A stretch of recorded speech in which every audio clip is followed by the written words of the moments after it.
one of my 8th grade teachers became ill, and her slot was filled by a Mrs. Evans, whose husband was head of the math department. Well, they lived down the street from us, so Dit and I would go down to visit them all the time. And they were great motivators, great. You always had to be doing something, and you had to be better today than you were yesterday. So there was a math teacher rooming with them, and of course I got to know her. So I'm in college, and I hadn't chosen my major, but I thought I was going to major in French.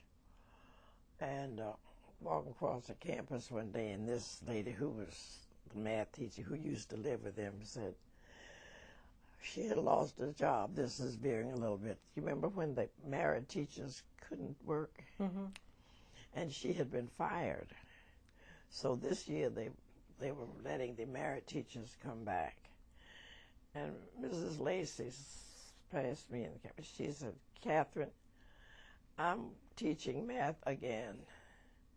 If you aren't in my math class this semester, I'm coming after you." "Yes, ma'am."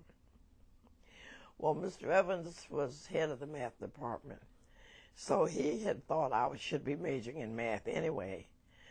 But no, I had fallen in love with English and French. So Miss Lacey said if I better be in there, so I signed up to take math under her.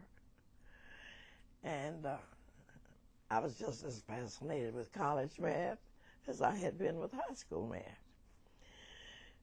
Then we took on a real young, good-looking math professor who had just gotten his PhD from University of Michigan.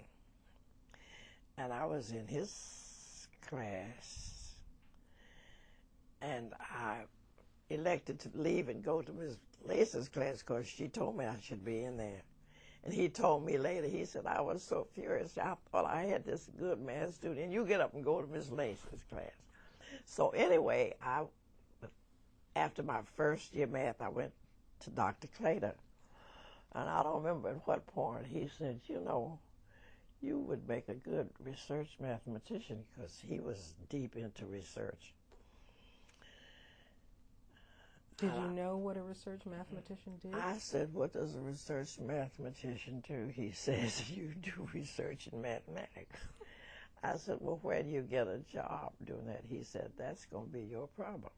He said, "But I'm going to have you ready." So he added a course that year, and I had taken every math course that the college offered, and he said, "Well, you still need a couple more." So he added a couple more. And in one of them, I was the only student, because nobody else was that interested in math. He said, "But you're going to take it."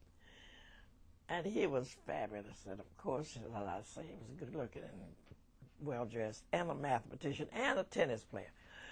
So what I liked about it, we'd walk into the classroom, he'd reach in his pocket and take out a piece of chalk and walk immediately to the board. He knew just where the class left off yesterday, what we were doing, and that was his method. Well, I just thought that was fantastic.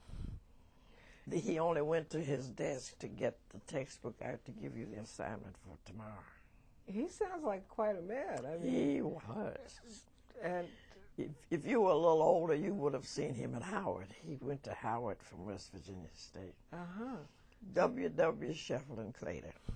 He was an accomplished musician. He played a vicious game of tennis and drove a sharp car.